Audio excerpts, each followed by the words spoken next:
Hello, my name is William Haynes, and I was a part of Team 11 along with Megan Groves and Andy Gentry.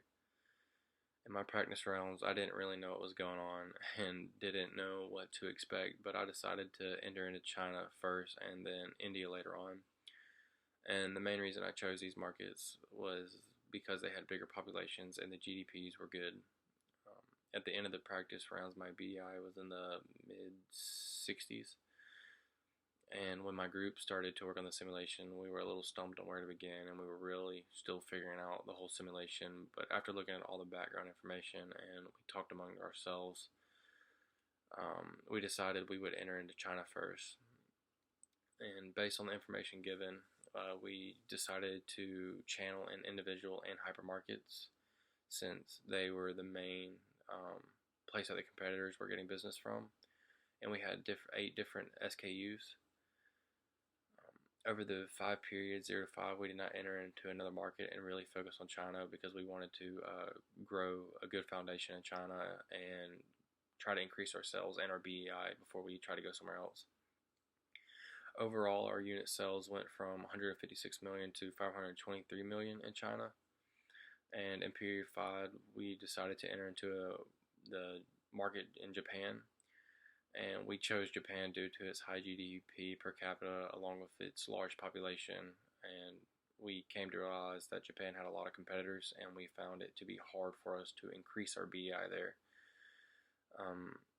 We chose to distribute in drugstores and hypermarkets in Japan because they were the 2 biggest places that the competitors were going after. So we thought we should try that too. And we noticed that our drugstore sales were doing very poorly, and after 2 years of seeing hardly any increase, we decided to drop it and just distribute to hypermarkets. Overall, our sales for Japan did okay, and our advertising did okay. A problem that we ran into with our advertising is that we did not know we could update our advertising. And so I think we had 3 consecutive years of the same advertisements, and that posed a problem in the long run. And every time we feel like we were doing something that would help our BEI, it either helped us just a tad or it ended up hurting us.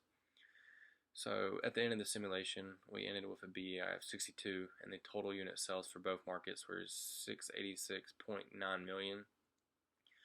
And one thing that I think we could have done differently is to enter into a different market other than Japan, since we didn't do too well, and we probably could have done a little bit better in another country. And I definitely learned from this simulation that you need to check every aspect of the decision making for each period because, well, things change, such as economic changes. If you didn't go to the tab, you wouldn't know. Overall, the simulation was interesting to me and was difficult for me to grasp, especially through the introduction and the first few periods, and just really trying to figure out everything going on and what all the different tabs were for, and you had to keep on clicking back and forth to figure out what you wanted to do. But at the same time, I like doing something a little different. It was more hands-on and gave us a different experience.